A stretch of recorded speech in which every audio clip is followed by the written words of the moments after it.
Ravi de vous retrouver pour cette nouvelle édition d'information. Madame, Monsieur, soyez les bienvenus. Le dernier Kairos de l'année 2024, organisé par la Fraternité catholique d'évangélisation, sacerdoce royal, s'est déroulé les 27 et 28 décembre dernier à la paroisse Saint-Ambroise du Jubilé de Cocody-en-Grès. Dans cette édition, nous mettrons l'accent sur l'apothéose. Et puis retour sur les retrouvailles des agents pastoraux du diocèse de Grand-Bassam, à l'occasion desquels des prêtres ont formulé des vœux pour la nouvelle année. Le samedi 28 décembre a eu lieu l'apothéose de la 37e édition du rassemblement de prière du sacerdoce royal, dénommé Kairos. Organisée à la paroisse Saint-Ambroise du Jubilé de Cocody-en-Grès, elle s'est voulue un temps de préparation à entrer dans la nouvelle année avec un cœur pur et une foi renouvelée.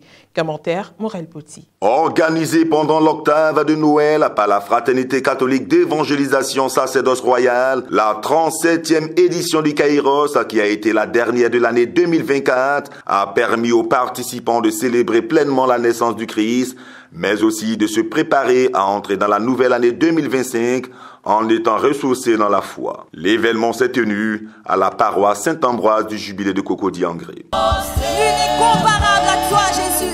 Nul n'est semblable à toi, Jésus. Au programme, un temps d'adoration et de louange conduit par le chœur Chérubine appartenant à la fraternité organisatrice. En plus d'avoir prié à travers le chant, les participants ont été instruits sur le thème du rassemblement tiré d'Exode 1, verset 7. Les fils d'Israël furent féconds, ils devinrent très nombreux, ils se multipliaient et devinrent de plus en plus forts.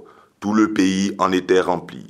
L'enseignement a été donné par le frère Mathias Marie Essou, responsable du ministère catholique et Christ pour le salut des nations. Tout part d'une sémence, mais la sémence, elle a besoin de s'éclore et connaître le processus de la croissance jusqu'à devenir un arbre fruitier.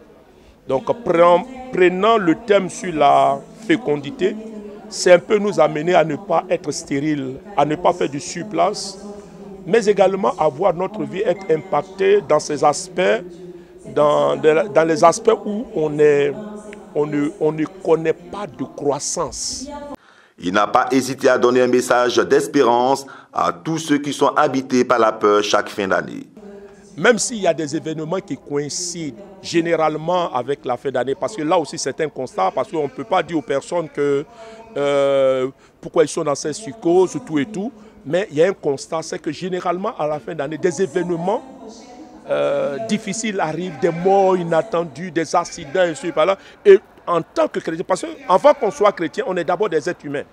Maintenant, notre foi doit nous amener à juguler cette peur pour dire, puisque nous sommes entre les mains du Seigneur, pourquoi avoir donc peur? Au cours de cette rencontre de prière, le frère Abraham Marie, fondateur de la fraternité, a également pris la parole pour entretenir l'assemblée.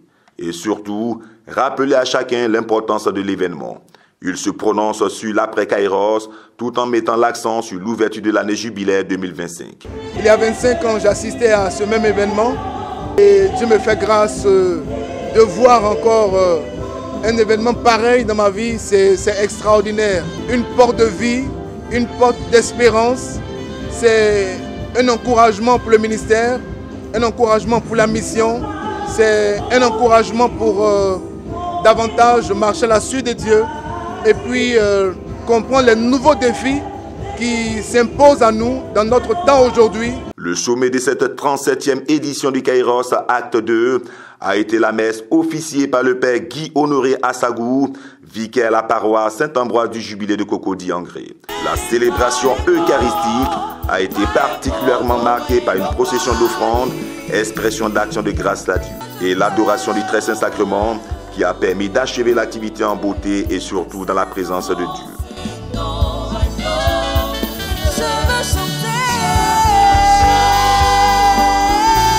Des vœux pour 2025.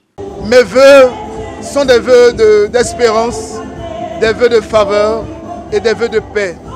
Pour tous les chrétiens, pour tous les non-chrétiens, je souhaite sincèrement du fond de cœur que cette année 2025 soit une année de paix, une année de repos, une année où nous voyons davantage la fidélité de Dieu, la bonté de Dieu, la miséricorde de Dieu, la proximité de Dieu, où chacun développe une intimité vraie et profonde avec Dieu, avec le Saint-Esprit.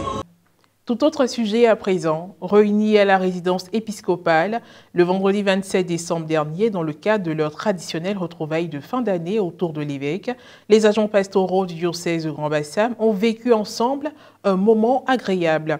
Dans cet élan de convivialité, des prêtres ont bien voulu formuler des vœux pour l'année 2025.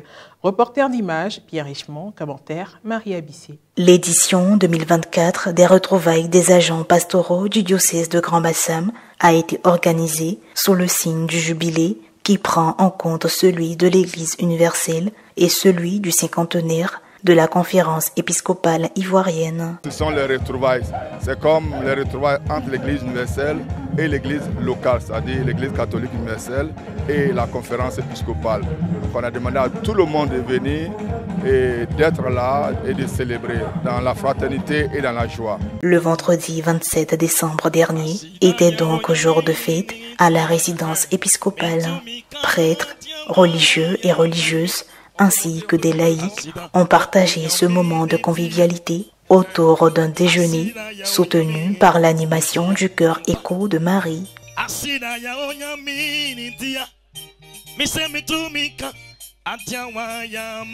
Sans oublier les différentes prestations de danse, de chant et de sketch présentées par les agents pastoraux eux-mêmes sous les regards admiratifs de l'assistance. Quelles étaient les personnes présentes à la table d'honneur aux côtés de son Excellence Monseigneur Raymond Awa, évêque du diocèse de Grand-Bassam? À la table d'honneur, il y avait le Père Maxime Bendé, le secrétaire général adjoint de la conférence, et Monseigneur Dakouri, moi-même, le Père Philippe Arape de Strasbourg et le Père Edgar, puis la représentante de l'Union des religieux et religieuses, plus les autres. Une rencontre appréciable, organisée à quelques jours de la nouvelle année. C'est inéluctable, les impressions ne peuvent être données sans les vœux. Des vœux de bonheur, de santé, de joie et de paix spirituelle, on en a besoin. Et ce que les élections 2025 ne sont pas loin, que nous avons la grâce de pouvoir faire ces élections transparentes pour la gloire de son nom. Aujourd'hui, c'est un grand jour pour notre diocèse, en ce sens que nous nous retrouvons pour fraterniser, pour partager cette joie. Depuis mon entrée au séminaire, au grand séminaire, j'ai été dans l'organisation, j'ai été secrétaire de Monseigneur Dakouri, j'ai organisé cela. Aujourd'hui, je ne suis plus à l'organisation, mais je suis peut-être parmi ceux qui participent. Et je sens encore une grande joie pour entrer également dans la nouvelle année, parce que c'est aussi ça le but. Alors, je profite de l'occasion pour dire heureuse et sainte année à tout le monde, à tous les chrétiens et les non-chrétiens qui nous suivent. C'est une joie de pouvoir retrouver l'évêque et tous les autres confrères et les religieux, de les saluer, de festoyer, de nous amuser, de nous recréer et de dire que le Seigneur fait des merveilles pour nous avoir maintenus durant une année pastorale, une année civile. Le pape a ouvert l'année jubilaire, l'année de l'espérance. Tous pèlerins de l'espérance, et dans cette espérance-là, nous voulons inscrire tous nos fidèles. Tous nous sommes engagés pour que, on va dire, nous puissions couvrir notre cathédrale et vivre cette fraternité à l'intérieur de cette cathédrale. Donc ce que nous souhaitons à nos fidèles, c'est d'être en pleine forme, d'être des chrétiens du jubilé de l'espérance, tous en marche vers la joie et l'amour. C'est ce que je voudrais souhaiter.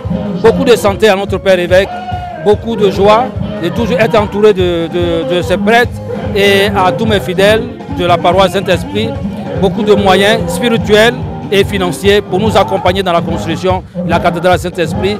Nous voulons dire un grand merci à notre Père évêque qui a perpétué cette tradition des retrouvailles diocésaines, signe vraiment de l'unité diocésaine. Et cette unité entre prêtres, religieux et religieuses qui doit booster la mission pastorale et emmener nos frères et sœurs chrétiens à vivre encore plus unis, tout en gardant à l'esprit le jubilé de l'espérance auquel le pape nous invite pour croire à un lendemain meilleur. Et en plus de cela, je voudrais formuler donc mes vœux les meilleurs pour notre Père évêque, pour notre diocèse, le diocèse de Grand-Bassam, avec ses objectifs précis, c'est-à-dire l'achèvement de notre cathédrale, que le Seigneur nous donne les moyens de pouvoir y parvenir. Pour notre pays, la Côte d'Ivoire, je souhaite vraiment la paix. Fin de cette édition d'information. Merci de l'avoir suivi, que je veille sur nous. À très bientôt.